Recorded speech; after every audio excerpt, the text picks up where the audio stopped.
यहाँ तपाईँले सिक्न पाउनुहुनेछ science and technology, history, skills learning, Korean and English learning course, animations अनि धेरै कुरा। नमस्कार, मेरो युट्युब च्यानल आभास मल्टिभर्समा यहाँहरू सबैलाई हार्दिक स्वागत छ। म हुँ आभास खड्का। यो च्यानल सिकाइ, जानकारी र आत्मविकासलाई सरल, स्पष्ट र सबैका लागि उपयोगी बनाउने उद्देश्यले सुरु गरिएको हो। हाल यस च्यानलमा म कोरियन भाषा कक्षा सम्बन्धी भिडियोहरू नियमित रूपमा अपलोड गर्दैछु, जसले कोरियन भाषा सिक्न चाहने सबैलाई सजिलो र व्यावहारिक रूपमा सहयोग गर्नेछ। आगामी दिनहरूमा यस च्यानल मार्फत मैले विभिन्न शैक्षिक विषयहरू, गेमिङ तथा जानकारीमूलक सामग्री, अन्य रुचिकर र उपयोगी कन्टेन्टहरू पनि लगातार प्रस्तुत गर्ने योजना रहेको छ। यदि तपाईँलाई नयाँ कुरा सिक्न, आफ्नो ज्ञान बढाउन वा रुचिकर सामग्री हेर्न मन छ भने यो च्यानल तपाईँका लागि उपयोगी हुनेछ। तपाईँहरूको साथ, माया र सहयोग नै यस च्यानलको सबैभन्दा ठुलो शक्ति हो। कृपया भिडियो मन परेमा लाइक, कमेन्ट र सब्सक्राइब गर्न नबिर्सनुहोला। धन्यवाद। सिकाइको यात्रामा सँगै अघि बढौँ। 제칠과 साथीहरू, योभन्दा अघिल्लो भिडियोमा हामीले कोरियन शब्दको उच्चारण गर्ने विधिलाई दुईवटा भिडियोमा पूर्ण रूपले कभर गरेका छौँ र त्यसमा कति कोरियन उच्चारण विधिहरू हेर्नु धेरै छन्, धेरै प्रकारका छन्। अब ती बाँकी कतिपय छुटेका विधिहरू मैले बिस्तारै एउटा दुईटा पोइन्ट भन्दै तपाईँलाई बताउने छु, जानकारी गराउने छु। र आज चाहिँ च्याप्टर 7मा नयाँ विषयवस्तु लिएर आएको छु। नयाँ विषय कोरियन सङ्ख्या। त कोरियन सङ्ख्याहरू हेर्नु साथीहरू, लेख्दाखेरि सेम हुन्छन् अङ्ग्रेजी सङ्ख्या जस्तै 1 2 3 4, तर कोरियन सङ्ख्याहरूको जो उच्चारण छ, कोरियामा दुई तरिकाले यी सङ्ख्याहरूलाई उच्चारण गरिन्छ। एउटा भनिन्छ शुद्ध कोरियन, शुद्ध प्योर कोरियन नम्बरहरू, र अर्को हुन्छ सिनो कोरियन। सिनो कोरियन भनेको चाइनिज सङ्ख्याहरू त्यसमा मिक्स हुन्छन्। यसरी एउटै सङ्ख्यालाई पनि दुई तरिकाले यहाँ उच्चारण गरिन्छ, दुई तरिकाले पढिन्छ, किनभने ती पछि विभिन्न कुराहरू, सङ्ख्याहरू गन्दाखेरि, मात्रा परिणामहरू, परिमाणहरू गन्दाखेरि ती अक्षर सङ्ख्याहरूको अलग अलग रूपले प्रयोग हुने गर्दछ। त्यसबारेमा हामीले विस्तृत रूपमा त्यो कुरालाई पनि कभर गर्नेछौँ। त आजको च्याप्टर जुन छ सुरु गरौँ है त। Types of Korean numbers, Korean नम्बरका प्रकार यहाँ कोरियनमा पनि लेखिदिएको छु। हानगुगा सुचाउई छोङ्ग्रियो, हानगुगा सुचाउई छोङ्ग्रियो, कोरियन नम्बरका प्रकारहरू। जस्तै कि मैले अघि पनि भनिसकेँ तपाईँलाई, कोरियन नम्बरहरू दुई प्रकारका हुन्छन्। नम्बर 1मा रहेको छ प्योर कोरियन नम्बर्स, शुद्ध कोरियन नम्बरहरू, सङ्ख्या, जसलाई कोरियनमा भन्छ सुन्सु हानगुगा सुच्चा, सुन्सु हानगुगा सुच्चा, शुद्ध कोरियन नम्बर। के हो त शुद्ध कोरियन नम्बर भनेको? कोरियन भाषाकै आफ्नै नम्बर प्रणालीलाई शुद्ध कोरियन नम्बर भनिन्छ, सुन्सु हानगुगा सुच्चा। अब यहाँ तपाईँले भिडियोलाई जुम गरेर पनि हेर्नुपर्छ। तपाईँको मोबाइलको स्क्रिनमा त्यो राम्ररी सफा नदेखिन सक्छ। यदि यसलाई सफा रूपले हेर्ने भएदेखि मोबाइलको स्क्रिनलाई अलिकति जुम गर्नु होला। भनेपछि सबै कुरो देखिन्छन् सजिलैसित। अनि यहाँ यो दिएको छ एउटा चार्ट जस्तै यो नम्बरहरू छन् तल लगातार 1 2 3 4 5 6 7 8 9 सम्म। अनि यो कोरियन तिनलाई कसरी लेखिन्छ, शुद्ध कोरियनलाई कसरी लेखिन्छ र तिनको उच्चारण के छ भने नेपाली उच्चारण यहाँ छ जस्तै एकलाई हाना या हान भन्यो, हाना हान, अनि नेपाली अर्थ एक। यस्तै दुईलाई भयो थुल या थु भन्छ, थुल या थुल, थुल या थु भनेको दुई। अनि यो तिनलाई सेत, चारलाई नेत, पाँचलाई थासत, छलाई यसत, सातलाई एल्गोप, आठलाई यदल, नौलाई आहोप र 10लाई यल भन्ने गरिन्छ। यो हो शुद्ध कोरियन नम्बर प्रणाली। उन्सु हानगुगा सुच्चा। यहाँ योभन्दा अगाडि मैले तपाईँलाई जति पनि कोरियन शब्दहरूको उच्चारण विधि पढाएको थिएँ, ती नियमहरूलाई यहाँ लगाएर तपाईँले प्र्याक्टिस पनि गर्न सक्नुहुन्छ है। त्यो भयो 10 सम्म।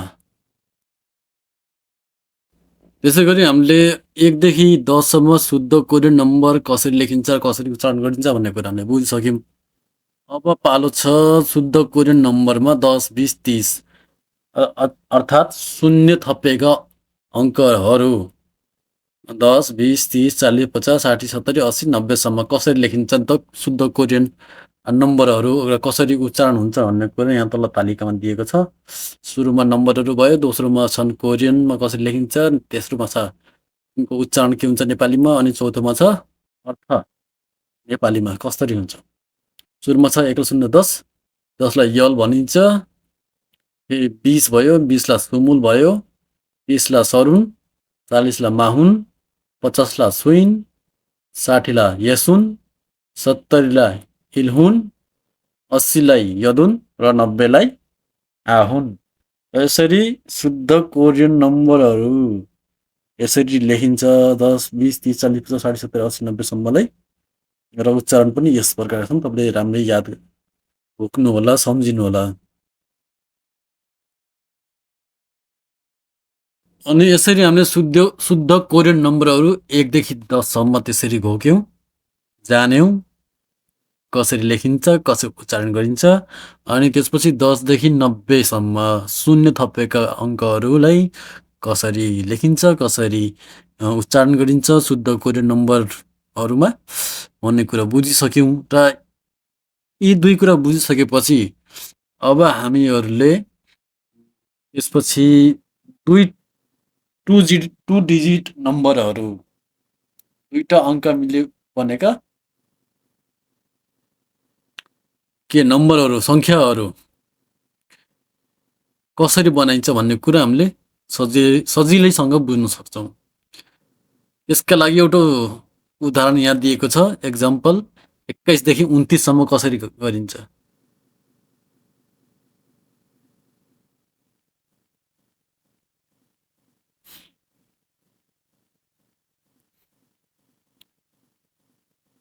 जस्तै यो 20 21 दिएको छ यहाँ। 20लाई के भन्छ भन्नु पढ्यो हामीले, सुमुल। अनि 20मा 1 जोड्यो 21 हुन्छ नि, त्यस्तै 1लाई के भन्यो, हाना या हान। सुमुल प्लस हाना गर्दाखेरि सुमुल हाना या सुमुल हान भनेको 21 भयो। त्यस्तै अब 20लाई सुमुल भन्छ, अनि त्यो 2लाई थुल नभए थु भन्छ। सुमुल थुल दुईटालाई जोड्दाखेरि सुमुल थुल 22, एकदमै सजिलो छ। त्यसै गरी 23लाई यो चाहिँ शुद्ध कोरियन नम्बरहरूमा मात्रै है, फेरि प्योर कोरियन नम्बर्सहरू, अर्को सिनो कोरियन नम्बर छ, त्यसको उच्चारण फरक हुन्छ र लेख्ने तरिका फरक हुन्छ, उपयोग पनि त्यसको फरक हुन्छ। यति कुरा याद राखिराख्नु होला। त्यसै गरी 23लाई बनाऊँ, 20मा 3 जोड्दाखेरि 23 हुन्छ। 20लाई सुमुल यिनलाई के सेत अनि के भयो सुमुल सेत 23। त्यसै गरी सुमुल नेत 24, सुमुल थासत, सुमुल यसत, सुमुल इल्गोप, सुमुल यदल, सुमुल आहोप। अनि पछि 29 यसरी बनायौँ हामीले। अनि 30मा के हो? 30लाई के भन्छ? तरुण। अघिल्लो अलिकति ब्याकवर्ड गरेर तपाईँले त्यहाँ 10लाई, 20लाई, 30लाई, 40लाई, 50, 60, 70, 80, 90सम्म कसरी लेखिन्छ, कसरी उच्चारण गरिन्छ भने त्यो त्यहाँबाट याद गर्नु होला, घोक्नु होला। त्यो धेरै महत्त्वपूर्ण कुराहरू हुन् यिनीहरू। हामीले अन्डर एस्टिमेट गर्नै हुन्न, यिनलाई सकेसम्म इग्नोर गर्ने होइन, सबै घोक्ने मेहनतपूर्वक। त्यसै गरी तपाईँले यसै गरी अब 31, 32, 33को पनि बनाउन सक्नुहुन्छ र 11को पनि जस्तै 11 बनाउनको लागि 10 भयो, 10मा 1 जोड्दाखेरि के हुन्छ? 11। 10लाई के हुन्छ? यल। अनि 1लाई हान या फेरि हान। अनि के गयो? जरहान। यरान भनेको 11 आयो। त्यसै यल्थु, यलसेत, यलनेत भन्ने कुरा हुन्छ। त्यसै गरी तपाईँले यो 100सम्म बनाउन सक्नुहुन्छ। 100 भनेको फेक भन्छ।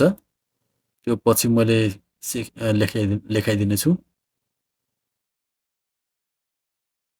जसै कि मैले सुरुमै हजुरहरूलाई जानकारी गराइसकेको छु कि हामीले उच्चारण विधि च्याप्टर छ हामीले अघिल्लो पाठसम्ममा लगभग पुरा कभर गरिसकेका छौँ। र पनि अझै पनि त्यहाँ केही बुँदाहरू छुटेका छन् अनि बाँकी छन्, जुन हामीले आगामी आउने क्लासहरूमा, भिडियोहरूमा ती टिमलाई थप 1-2 पोइन्ट थप्दै त्यसलाई कभर गर्ने छौँ भनेर भनेको थिएँ। आजको भिडियोमा पनि मैले केही पोइन्टहरू लिएको छु, जसले गर्दाखेरि तपाईँलाई पनि उच्चारण विधिमा केही अझै सहयोग मिल्नेछ। त्यो नियमहरू यस प्रकार छन्। जब कोरियन एकल अन्त्य व्यञ्जन भनेको फाक्षिम स पछि लगत्तै कोरियन व्यञ्जन ज आउँछ, तब जको उच्चारण नेपाली च हुन्छ है। तल उदाहरण हेर्नुहोस्, यहाँ के लेख्यो? ओ तल स छ, स के छ? फाक्षिमको रूपमा। अनि सको उच्चारण के हुन्छ? त हुन्छ। ओत भयो। अनि नियमले के हुन्छ? तल फाक्षिममा स छ, त्यस लगत्तै ज आयो भने जको उच्चारण के हुन जान्छ? नेपाली च। भनेपछि यो च भयो। अनि आ जोड्दै चा। अनि यो अ तल आउँदाखेरि जहिले पनि फाक्षिमको रूपमा आयो भने त्यसको उच्चारण अङ हुन जान्छ। हेर यो ओचाङ, एकमुष्ट उच्चारण गर्दा ओचाङ। ओचाङ भनेको दराज वा आलमारी। त्यसै गरी अर्को उदाहरण छ, ब सुरुमा आएको कारणले फ हुन गयो, यी जोड्दा फी, स तल आएको छ, त्यसको उच्चारण त हुन्छ फाक्षिमको रूपमा आउँदा। अनि पछि स लगत्तै ज आयो भने त्यसको उच्चारण च हुन्छ भन्ने भर्खरै हामीले पढेका छौँ। च आ जोड्यो चा भयो, यो रु, रमा उ रु, फिच्चारु। फिच्चारु भनेको कुचो।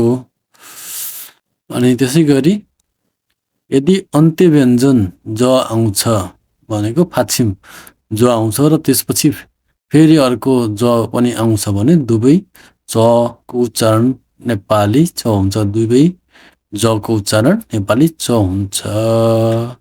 तल पनि ज फाक्षिमको रूपमा, माथि पनि ज। त्यस्तो लगातार आयो भने दुवैको उच्चारण के हुन्छ? च हुन्छ। होइन भने त अर्को नियम अनुसार त के हो? तल यदि ज फाक्षिमको रूपमा आयो भने त्यसको उच्चारण के हुन्छ? त हुन्छ। तर फाक्षिमको रूपमा आयो र लगत्तै अर्को ज आयो भने दुवैको उच्चारण के हो? च हुन जान्छ। यो नमा आ जोड्यो ना, ज छ नात भयो। तर अर्को ज लगत्तै आएको कारणले दुइटैको च च हुने भएकाले नाच चाम। नाच चाम। नाच्चाम भनेको निन्द्रा, दिउँसोको निन्द्रा, न्याप भन्छ जसलाई। त्यसै गरी अर्को छ यहाँ, यदि कुनै पनि अन्त्यव्यञ्जन भनेको फाक्षिम कोरियन व्यञ्जन हसँग भेटिनु भन्दा ठिक अगाडि आउँछ भने, अर्थात् त्यो ह छ नै जुन कोरियन कन्सोनेन्ट कोरियन व्यञ्जन ह छ, त्योसँग कुनै पनि बाँकी व्यञ्जनहरू ठोक्केमा हको उच्चारण कस्तो हुन जान्छ र त्यो ठोकिएको व्यञ्जनको उच्चारण के हुन्छ, नेपालीमा कसरी उच्चारण गरिन्छ भन्ने नियम हो यो। तल हेर्नुहोस्, फाक्षिम ग र द ब, ग द ब पछि ह आएमा के हुन्छ? यो हावा निस्किने ध्वनि हो। गसँग ह ठोकिएमा गको ख हुन्छ र ह जहिले पनि के हुन्छ? ह धेरै जसो अवस्थामा मौन रहन्छ भन्ने कुरा हामीले पहिले पनि पढेको। त्यही भएर ग पछि ह आयो भने ग ख हुन जान्छ, ह मौन हुन्छ, द थ हुन जान्छ, ह मौन हुन्छ, ब फ हुन जान्छ। त्यसै गरी जसँग ह ठोकियो भने ज हुन जान्छ, अनि सँग ह आएमा स थ जस्तो हुन्छ। केही उदाहरणहरू छन्, जस्तै यो न भयो, हसँग द ठोक्केछ, लगत्तै आएका छन्, कि त ह पछि आए पनि भयो, यो ह भन्दा अगाडि आए पनि भयो है।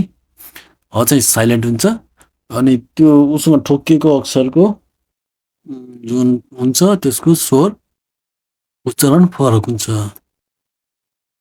त्यो के भयो? न भयो, हसँग द ठोकिँदाखेरि के हुन्छ? दको उच्चारण थ, अनि यो था भयो, न था भनेको राख्नु।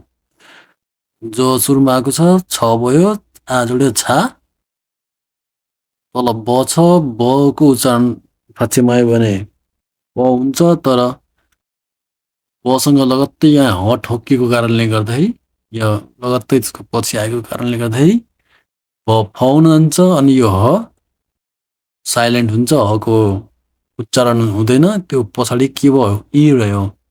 अब यो फमा इ जोड्दाखेरि फी, छाफी दा भयो, छाफी दा भनेको समातिनु। यस्तै द थ हुन्छ, आ जोड्यो था, द फाक्षिमको रूपमा छ, उसको फाक्षिममा त हुनुपर्ने हो, तर द लगत्तै ह आएको कारणले गर्दाखेरि दको उच्चारण के हुन्छ? थ हुन जान्छ, नियम अनुसार। अनि ह के हुन्छ? जहिले पनि साइलेन्ट हुन्छ। अनि हको पछाडि के छ? इ छ, यो थमा इ जोड्दाखेरि थी, थाथी दा भनेको बन्द हुनु। अब यो के छ? ओथागो, ओथागो भन्ने कसरी भयो? ओ भयो, तल स छ, स त हुनुपर्ने हो, तर नियमले के भन्छ? स लगत्तै ह आयो भने सको उच्चारण के हुन्छ? थ हुन जान्छ, अनि ह चाहिँ साइलेन्ट हुन्छ है।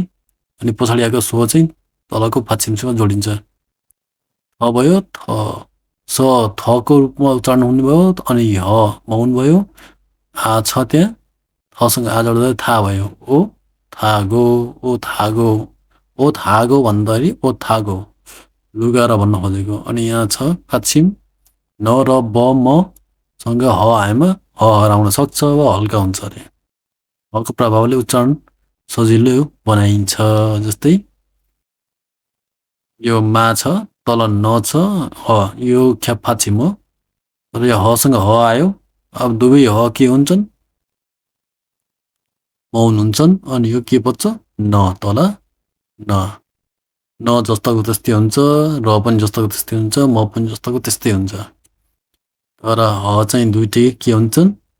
साइलेन्ट हुन्छन्, या फेरि ह साइलेन्ट हुन्छ, एउटा आयो भने। अनि पछाडिको स्वरसँग तलको बाँकी जो फाक्षिम छ त्यो जोडिन्छ। नसँग यहाँ दुइटै ह साइलेन्ट भयो, अनि पछि इ बाँकी छ, न इ जोड्दाखेरि नि हुन्छ, भनेपछि मानी, मानी भनेको धेरै। आज हामीले सिकेको कुरा केवल अक्षर वा शब्द मात्र होइन, यो एक नयाँ यात्राको सुरुवात हो। सुरुमा गाह्रो लाग्न सक्छ, गल्ती हुन सक्छ, तर हरेक गल्ती भनेको अगाडि बढ्ने एउटा कदम हो। आफूमाथि विश्वास राख्नुहोस्। आजको सानो प्रयास नै भोलिको ठुलो सफलताको आधार हो। निरन्तर अभ्यास गर्नुहोस्, तपाईँ पक्कै सफल हुनुहुनेछ। यदि आजको भिडियो तपाईँलाई मन पर्यो भने कृपया लाइक गर्नुहोस्, आफ्नो विचार कमेन्टमा लेख्नुहोस् र यस्ता उपयोगी भिडियोहरूको लागि सब्सक्राइब गर्न नबिर्सनुहोला। आज यहीँ रोक्छौँ, तर तपाईँको सपना यहीँ रोकिँदैन। धन्यवाद।